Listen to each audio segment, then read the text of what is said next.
Welcome back again sa ating YouTube channel mga Kadaberkads, and for today's video, ang pag-uusapan natin ay tungkol sa mga importanteng ganap sa loob at sa labas ng Eat Bulaga and syempre patungkol kay Raisa May at kay Bimbi. So first topic mga Kadaberkads, kanina nga po inilabas ng Eat Bulaga yung apat na nanalo po ng tig pa 5,000 pesos. Congratulations po sa apat na winner sa Eat Bulaga kanina. Samantalang, pag-usapan naman natin ang tungkol dito sa kwintas ni Raisa May na binigay po ni Bimbi na ini-issue ng iba na hinubad raw po o hindi na daw po suot ito ni Raisa May dito po sa Hong Kong. So pang 2 days na pong suot ni Raisa May ang kwintas sa Hong Kong mga Kadaberkads, ayan po ipapakita ko na lamang po sa inyo ng malapitan yung picture po ni Raisa May na nasa ilalim lang po yung kwintas niya. Nasa ilalim lamang po ito ng damit, natatakpan po ng kanyang damit. Tsaka isa pa mga Kadaberkads, hindi naman po kwintas ang basihan ng magandang samahan ni Raisa at ni Bimbi, di ba? Ayon nga po sa mahalagang payo ng isang netizen, hindi totoong hinubad ang necklace na bigay ni Bimbi. Binalandra at binandera yan sa Hong Kong ni Raisa at may time lang na hindi ito nakikita sa kamera dahil natatakpan ito ng damit ni Raisa. At kung tsaka sakali man na hindi ito suot, hindi ito ang basihan ng kanilang magandang pagtitinginan at samahan. Kaya please lang, wag nating i-bash ang bawat isa sa kanila, lalo na si Bimbi. Siguradong nababasa niya ang mga pambabatikos ninyo sa kanya. Nasasaktan yan at baka nga umiiyak pa yan at nagsusumbong kay Raisa. Sa mga nababasa niya ngayon, kaya please, be kind. May ibang priority man sa ngayon si Bimbi pero hindi ito basihan para isuko ang tambala nila at iwan ang pagsuporta. Babalik si Bimbi kasama ang pangako niya sa atin at kay Raisa. Hindi man nila nakikita sa harap ng kamera sa ngayon pero naniniwala ako ngayon lang yan dahil hindi umaayon sa kanila sa ngayon ang panahon.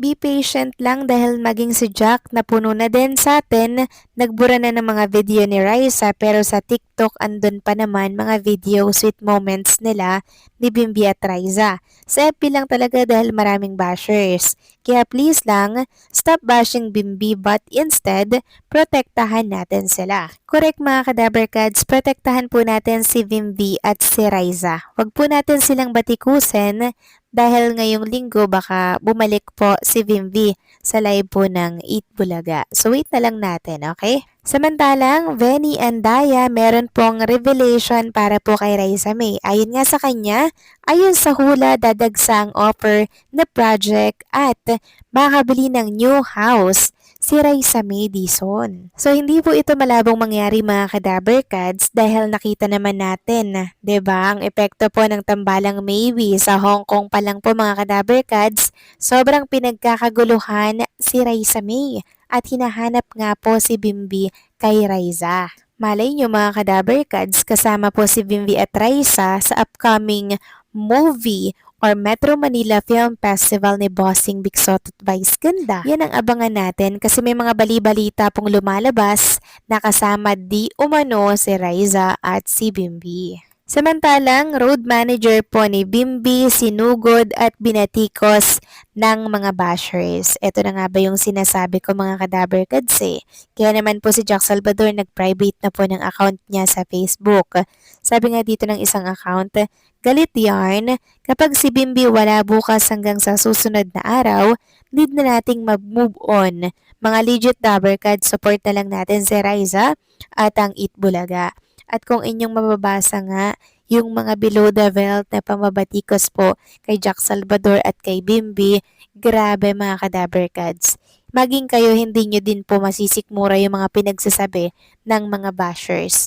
Siguro mga bashers yan, hindi yan totoong supporters ng Maybe. Kasi kung supporters yan, hindi po yan magsasalita ng mga ganyan. Kaya wag po kayong magpapadala sa mga nababasa po ninyo sa mundo po ng social media. Okay?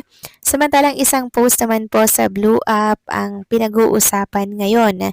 Sabi po kasi niya sa kanyang post, pansin nyo, Wala nang post si Papa Jack about maybe love team. Silang dalawa na lang ni Bimbi ang pinopost niya. So anong gusto niya pong sabihin mga kadaber Cats, 'di ba? Ang tagal-tagal na po ni Jack Salvador na road manager nitong si Bimbi. Tapos ngayon pa po nila nilagyan ng mali siya yung closeness po ni Bimbi at ni Jack Salvador. So grabing green-minded, 'di ba? Samantalang sa kabila po ng kaliwat kanang pambabatikos kay Bimbi ngayon mga kadaber Cats, marami pa rin pong mga Mivy fans at supporters nila ang naniniwalang babalik at babalik talaga si Bimbi sa Itbulaga. Dala-dala po ang pangako niyang papakasalan niya po si Raisa May after 2 years. At ayon nga po kay Bimbi sa live, 'di ba? We'll see, tingnan po natin kung ano yung mangyayari sa kanila ni Raisa May after 2 years. Kasi sa ngayon, sobrang bagets. Sobrang bata pa po nila ngayon. Si Bimbi 19, si Raisa May 21, 'di ba? Sobrang bata pa mga kadaberkads, kung bagay murang-mura pa ngayon. Kaya nagpo-focus muna sila sa kanilang career. At kung merong mga ganitong ganap na hindi po sila magkasama, magkaiba po yung ganap nila, or magkaroon man ng project si Bimbi sa ibang programa or ibang show, hindi po natin dapat ito ginagawa ng issue, 'di ba? Dahil magkaiba man ang kanilang ganap, as if fan tayo, dapat sinusuportahan po natin 'yan, 'di ba mga kadaber Kads? Kasi alam natin po na babalik at babalik si Bimbi sa Itbulaga. Napakalaki po ng kanyang utang na loob sa programang 'yan. Dahil diyan, nagsimula pong umingay talaga yung kanyang pangalan. Oo, sabihin natin, nakilala na siya, nasikat siya, pero grabe po talaga ang naitulong ng Itbulaga at ni Raisa May para mas lalong mag-boom yung kanyang career.